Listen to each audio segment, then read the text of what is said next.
Welcome back to our channel, ladies and gentlemen. Now in this case, you've been told to determine the red area. So if we take this problem to the whiteboard, how do we determine the red area? Now if you look at this diagram, we have the bigger triangle ACE and the sub-triangles inside triangle ACE.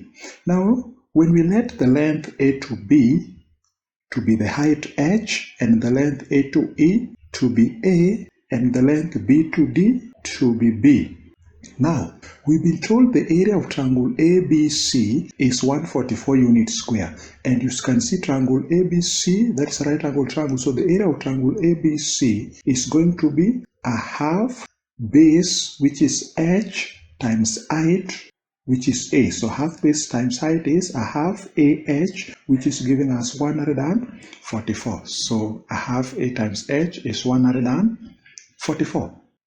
Now from there, if you make A the subject of the formula, it implies you multiply both sides by half and you divide by H, you get A is 144 times 2 over H. Again, if you have triangle BDE, the area of triangle BDE is 63. So you know the area is a half the perpendicular height times the base there. So we have that is going to be a half BH. So a half times B times H you get is equivalent to 63. So that implies that if you make B the subject of the formula, B is going to be 63 times 2 over H. Now you know 144 times 2 is 288 over H. 63 times 2 is going to be 126 over H. Now we found the value of A and B. Now if you look here, triangle ACE is congruent to triangle CBD because this angle here is also 90 degrees. So we have the triangle ACE is congruent to triangle BCD. Triangle BCD. So if we start with the linear scale factor, so the linear scale factor, when you compare the bigger triangle, one of the length of the bigger triangle is A over the length of the smaller triangle is B. So the linear scale factor is A over B. Now from there, we can now get the area scale factor. So area scale factor you get by squaring the linear scale factor. So if you square the linear scale factor, you get the area scale factor. So that is going to be A squared over B squared.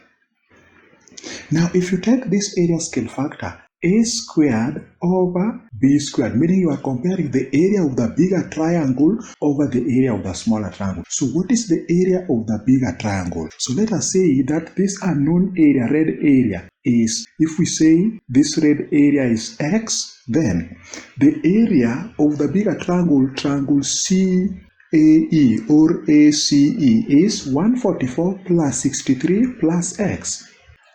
So that is going to be 144 plus 63 plus X over the ratio of the smaller triangle, the triangle BCD. That is just X.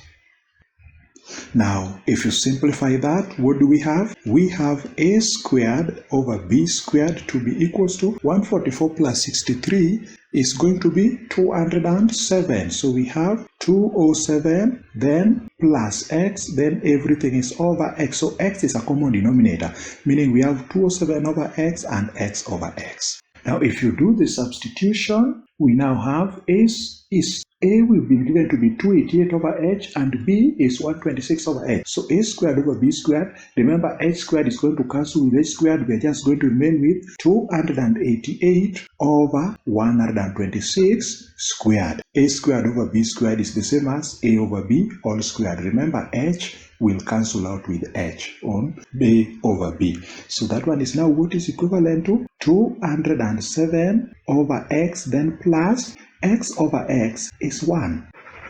So if you take 1, the other side we will have 288 over 126 squared, then minus 1. Positive 1 when the other side is minus 1 will be equivalent to 207 over X. So when you have 288 over 126 squared minus 1. What do we get?